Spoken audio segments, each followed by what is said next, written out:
Morning, Ron. Morning, Mr. Chairman, members of the board. My name is Ron Clark. I represent the Alaska Falconers Association. We've been the voice of Alaska falconers since about the 1970s. We count virtually all licensed falconers and a few more as members of our group. The plan as it stands in 174 simply won't work.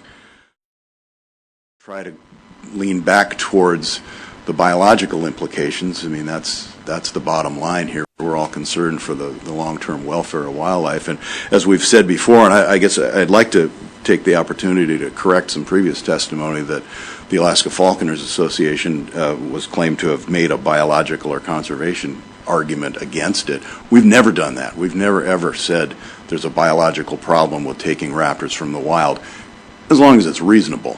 You know, I don't know what the high-end number of that might be, but right now the average falconry take by residents is, I think, 8.5 to 9 birds a year. It's such a non-problem, you can't even detect it. It's so small.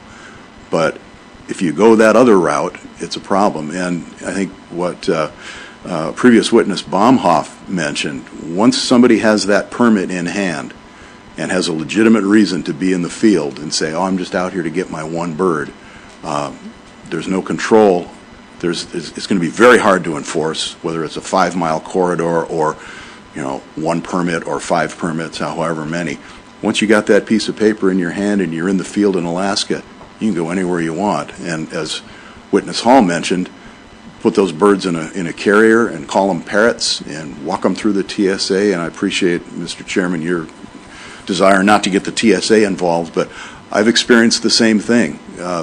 People at airports or TSA or whatever, they don't know the difference between a parrot and a gerfalcon, much less a gerfalcon and a goshawk when it's a little fuzzball in a plastic box. And they're more likely to go, wow, cool, tell me about that. And you close it up and off you go. So, you know, we've had the potential for abuse argument thrown at us in the past, and it doesn't feel good to be immediately assumed that somebody's going to do something wrong because of an activity you want to engage in. And it's a little insulting to you know, it's kind of like getting searched at TSA. They assume I'm going to do something wrong just because I want to fly on an airplane. It's a little distasteful, but I think it's realistic that we need to keep an eye on, especially the idea of non-resident aliens, but really any non-resident take. We need to be careful. On the question of ISs, though, I would like to point out that it's not a biological concern. It's not a concern that birds will abandon a site. What we're talking about is a very small piece of a very large mountain that has just exactly the right characteristics for a large falcon eyrie to exist, probably half the size of this table. And they're used year after year after year. We heard earlier testimony of a 2,000-year record. There's an eyrie in Greenland where they took a core down into the debris in the bottom of a gerfalcon eyrie, carbon dated it at 26,000 years old. So these sites are very specific, way more precise, and way more vulnerable than anybody's favorite fishing hole or hot hunting spot. And it's not a biological concern, but once knowledge of that specific site, the size of the half of this table, gets out, and people from outside go, hey, if you get a permit in Alaska, I'll tell you where to get one. It's the size of half this table, and it's over here. That eyrie is going to be hit every year. It's probably going to be off the table for a non-resident take just by virtue of too much competition. Yeah, one more quick question. So, since you brought up biology, there typically on a raptor, does only one bird grow up? I mean, do the other, if they have 3, does typically only one survive? And if you're taking, if you have to leave one, you're not really affecting the population. Mr. Chairman, Member Hoffman, it depends on the species.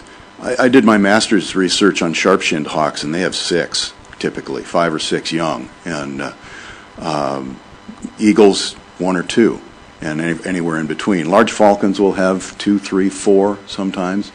Goshawks 2 or 3, 4.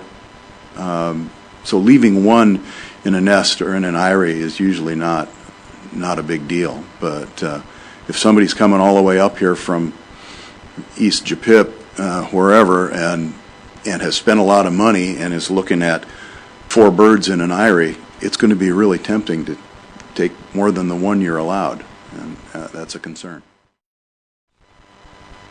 My name is Kim Titus. I'm the Chief Wildlife Scientist for the Division of Wildlife Conservation. It's a pleasure to be here today before the board, and I'm more than happy to answer any additional questions along with Peter, as Bruce indicated. And along with Peter and myself and others, we've largely been tasked with dealing with falconry regulations. I'm a former falconer and a bird of prey person.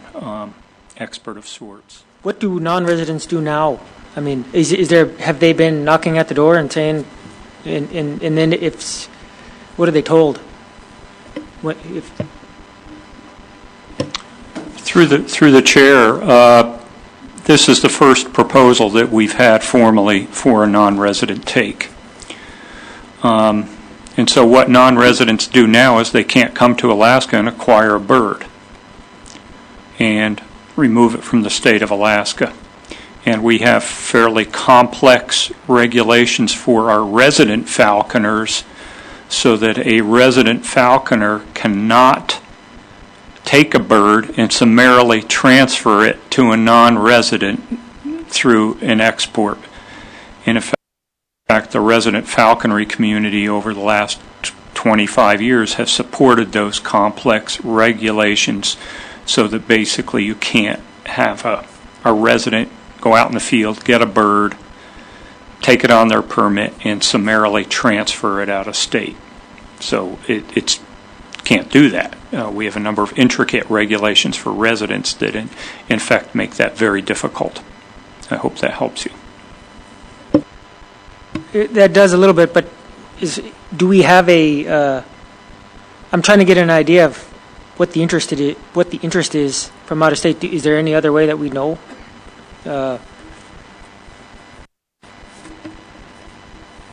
Just from people wanting to apply? I mean, is that going on, or is this the first person to ever want a non-resident wanting a bird? Thank you. Through the chair, my experience in the raptor community, and in fact a trip to Idaho at Christmas time, on other business where I met with a number of falconers and some of the falconry groups in Boise, Idaho, is they're not knocking down the door to come up here. I would say it's modest.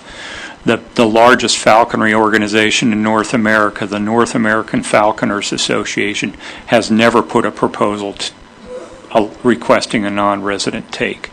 So it's a modest number of individual falconers, of which there's a few thousand in the lower 48.